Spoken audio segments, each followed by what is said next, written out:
What's going on, people? It's your boy Woozilla, and welcome back to another episode of Thouroughbred Talks. I'm the Thoroughbred speaking as per usual.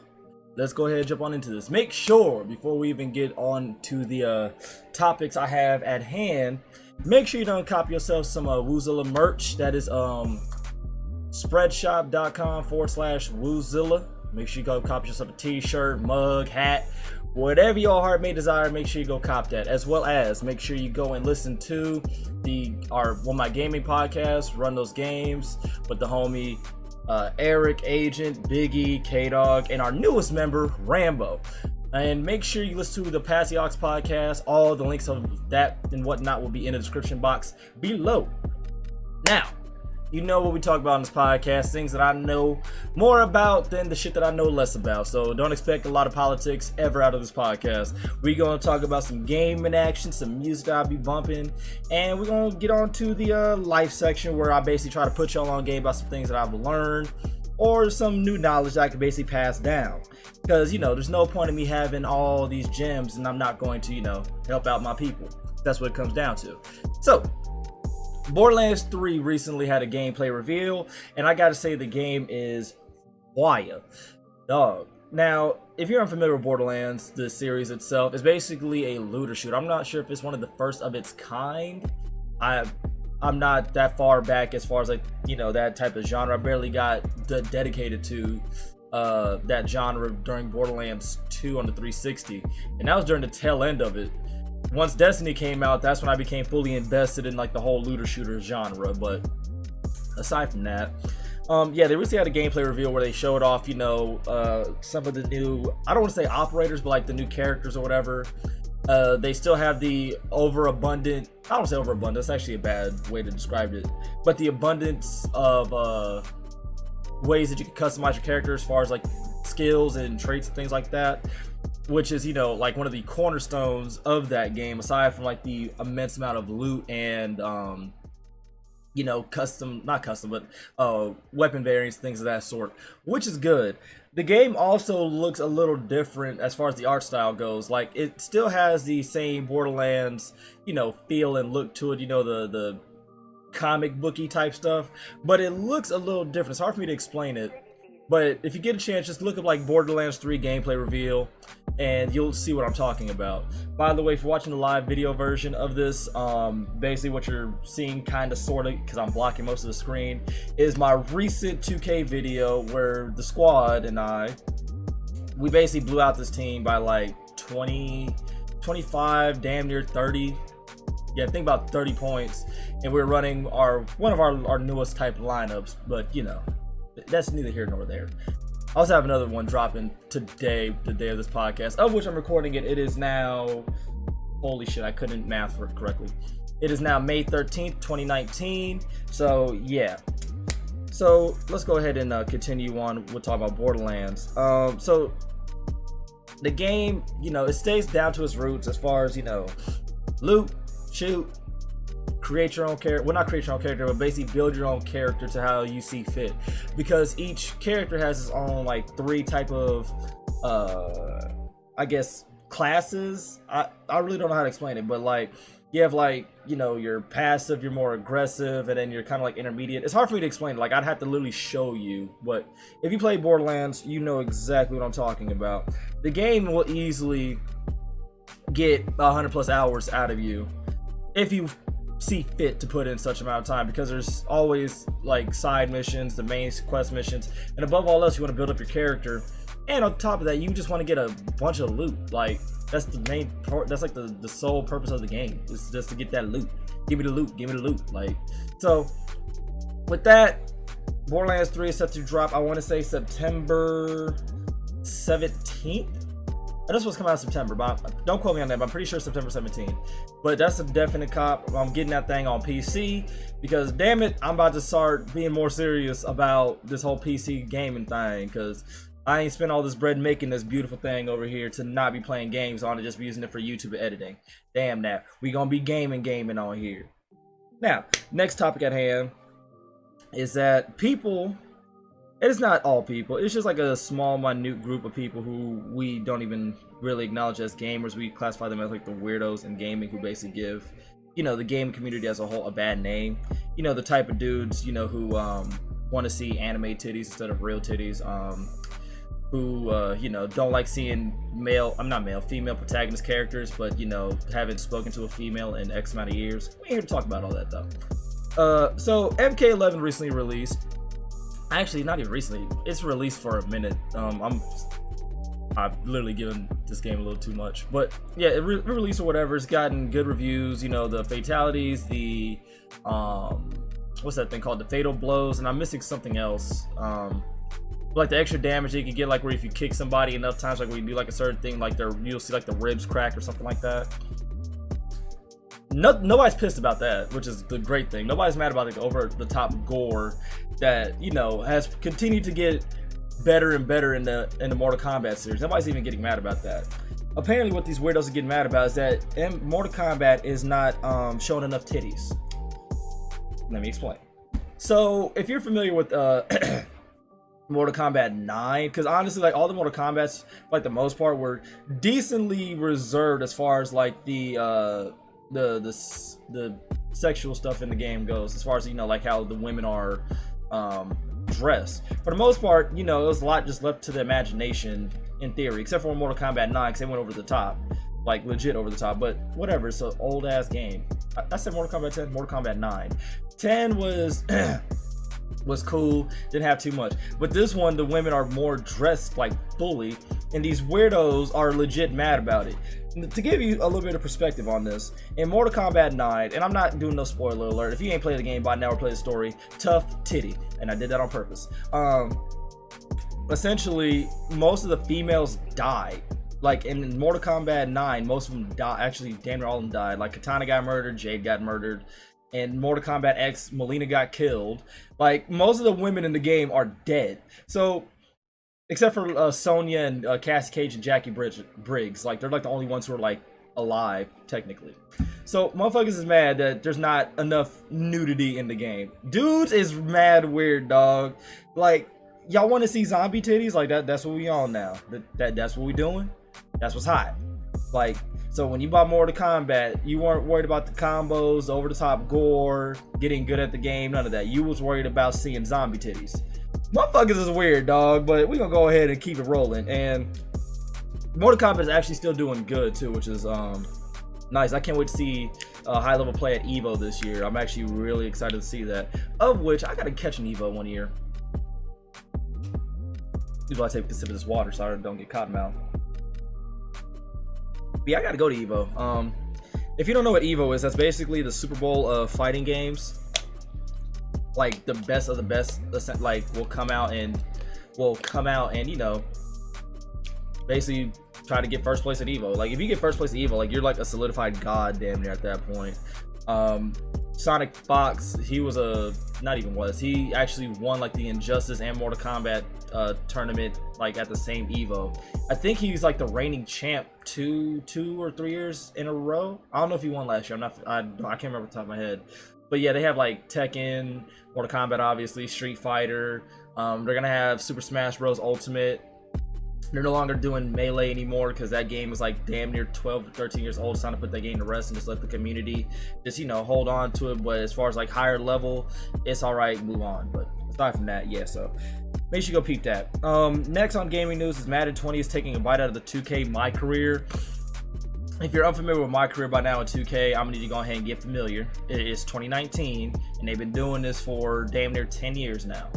So, with My Career, you basically create your own player, has its own story type thing where your player basically has his journey onto becoming an overall NBA legend. Now, they could do it more in depth like how EA does it with their UFC thing and just have like the dialogue and like the random events that will occur like how 2K has it, but just have, more dynamic stuff like in, the UFC franchise, but they don't do that, but whatever. Now, Madden is actually taking a bite out of the 2K book, and they're basically actually close to like, I don't want to say word for word, but like step by step take what 2K's been doing. What 2K's been doing is like you start off, well, at least in 2K16, you're in high school, then you went to college, you played like 6 games in college, then you went to the league, and then that's like where your your story kind of started taking off. It seems like Madden is starting to do that, because now they actually have like colleges, and you have to, you know, pick your college, play the. I'm assuming I'm playing like X amount of games. You're gonna play like X amount of games, then you're going to, what's the word I'm looking for? Play like in the Pro Bowl or whatever, like the highest collegiate championship you can get to, because there's so many different divisions. I'm gone as far as that goes. You play in that, get to the league, you know, go to the draft, combine, etc., become a legend, go to the Hall of Fame. That's essentially what Madden is starting to do now. And by the looks of it, by like some of the screenshots and what's been released on the EA Madden official Instagram, it's going to be, or appears to be, more story driven as far as like dialogue and maybe events and things that happen. So it's not just press X to go to the combine, compete in the combine, then press X to, you know, get drafted, etc. It looks like they're actually going to try to take their time with this and actually make it into something. Hopefully. But that's about all I got as far as the gaming news goes. As far as music, hold on, I'm actually switching to music in my headphones right now, because as you know, I like listening to music while I do these podcasts. New music that's been released is Tech Nine's album Nina, features 21 tracks. I like it as per usual. I'm a Tech Nine fan.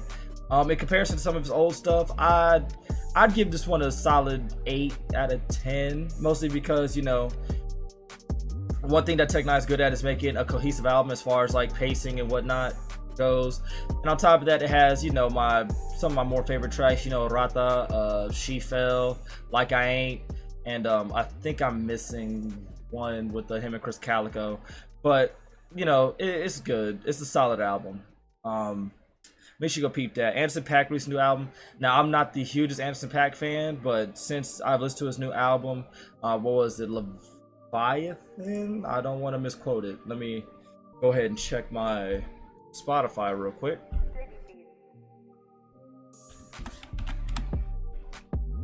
Let me peep.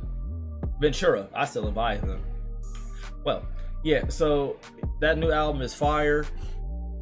And this is my first actual time listening to an Anderson .Paak album through and through. And the thing that was shocking about this was the features themselves. Because you got Andre 3000 on this, and Lord knows he comes out every millennia. So he has Andre 3000, Smokey Robinson, Jasmine Sullivan, who I haven't heard from in a minute. As a matter of fact, let's go ahead and check. Yeah, her last album was in 2015, so that's shocking. But he has Jasmine Sullivan, Brandy, and Nate Dogg. That's shocking. Solid album. Make sure you go peep that. YG released 2 new singles. Like, this is moderately old news. You know, Stop Snitching and Loco. Good songs. Logic released a song and an album with Eminem. Not with Eminem, but he has a new song with Eminem called A Homicide, where he got bodied on his own song. And he released a new album called Confessions of a Dangerous Mind. I'm gonna get around to listen to this whole album. A few features is, of course, Eminem, YBN Cordae. I don't know exactly who that is. He has G-Eazy, Gucci Mane, Wiz Khalifa, and Will Smith. So, and his dad, apparently. All right, so yeah, that's as far as like the new music goes. I'll be honest with you, as far as like expectations, I'm going in there with no expectation. That way I can't be let down. I can only be surprised. That's the best way to go into some of this music when you're unsure about it.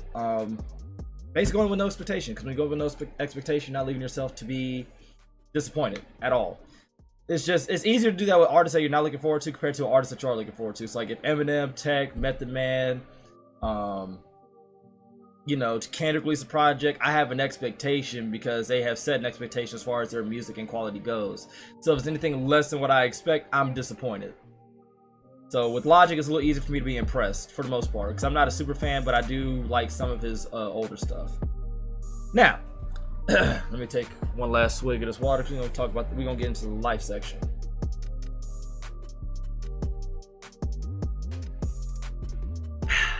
Goddamn. Make sure y'all stay hydrated, damn it. Now, on to music. I mean, on to the life section.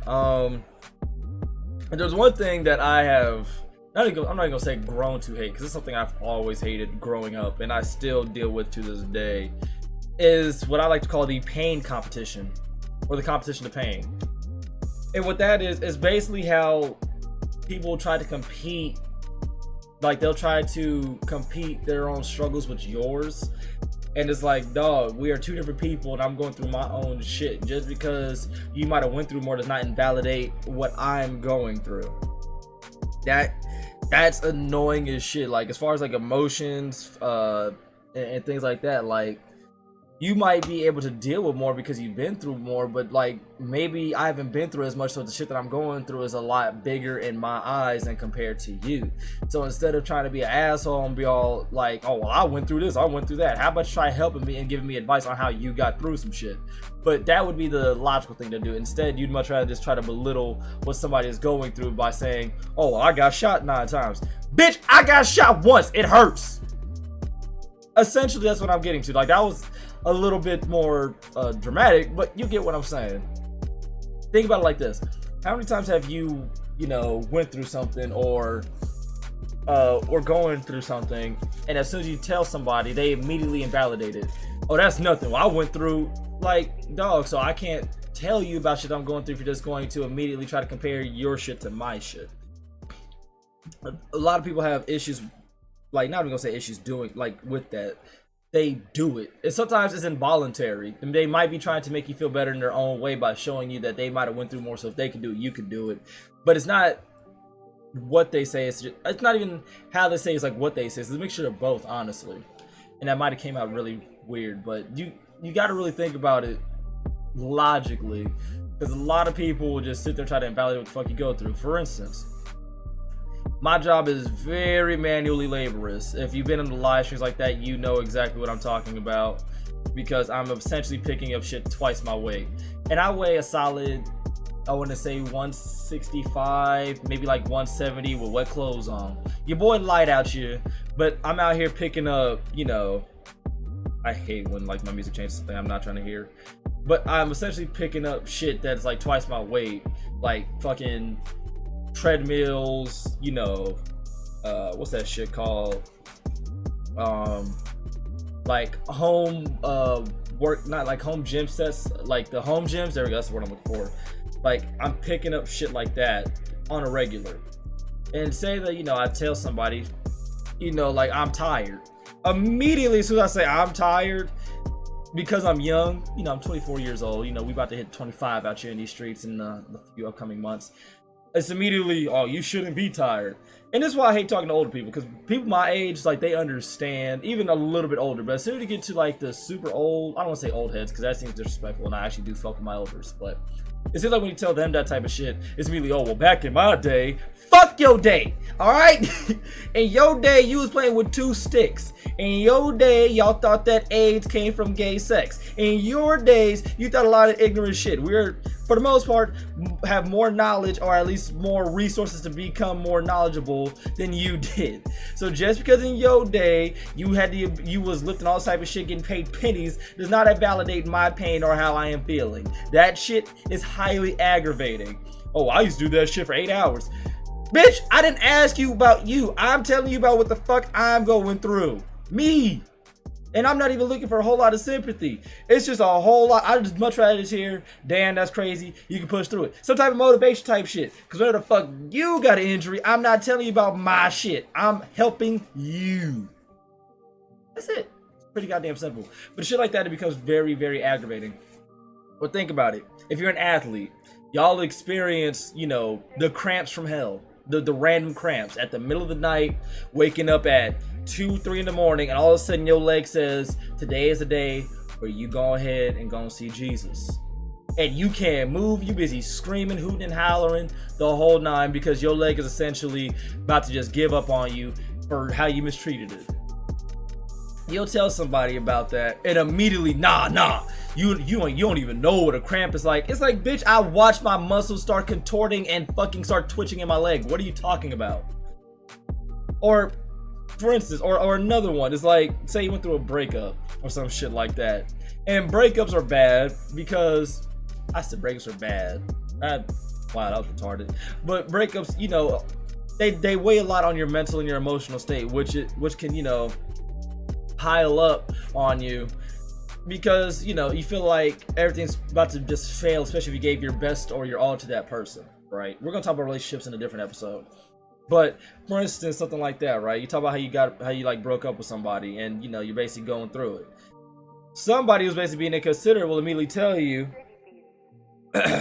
oh, well, that ain't nothing. You know, I got a divorce. Bitch, I didn't ask about your fucking divorce. I didn't ask you about that. I'm telling you about my breakup and how this is weighing on me mentally. Like, fuck you. Let's focus on my issues and not yours. Because obviously you got through your shit. I'm going through mine. Eat a dick. Overall, the general premise is pain is not a competition. Nobody likes going through it. Shit, a lot of people don't even like talking about it. So if somebody was open enough to tell you about their problems or the pain that they're going through, be a decent human being and adhere to their emotions, what they're going through. I'm not saying you gotta kiss their ass and start crying with them, but be an ear that's willing to listen to what the hell they're going through. If you have some type of advice or some type of coping that would help them, tell them that shit. But don't tell them what you went through as a way to make them feel better, because it doesn't. It's just gonna make them feel like, oh, so I'm not gonna be able to tell you anything because you're just gonna invalidate it with whatever you went through. That's about all I got as far as that goes. Hopefully that helped y'all, and hopefully that opens up some of your eyes to, if you do that shit. Because I'm not perfect. I involuntarily do that shit at times. Sometimes I'll do that shit jokingly to make people feel better. Doesn't make it right, but it happens. It's just being more cognizant of, like, if you're doing that. That way you can just be like, hey, I need to check myself real quick and, you know, try to help this person and not only worry about, you know, my shit. You know what I'm saying? Now, this is definitely one of the shorter sided episodes. I'm trying to keep this to about 40 to 30 minutes roughly, because the other podcasts run to an hour, sometimes 2 hours. This is just me basically, you know, essentially venting and helping y'all out along the way. That's all I got on my show notes. Feel free to leave me any questions or anything that you want me to talk about. DM me on Twitter, IG. Actually, also on the Anchor app itself, you guys should leave me a voice message and I'll play it on the podcast, and, you know, that whole thing. With that being said, folks, this was Thoroughbred Talks episode 2. Expect episode 3 real soon. Hope you guys enjoyed. Peace.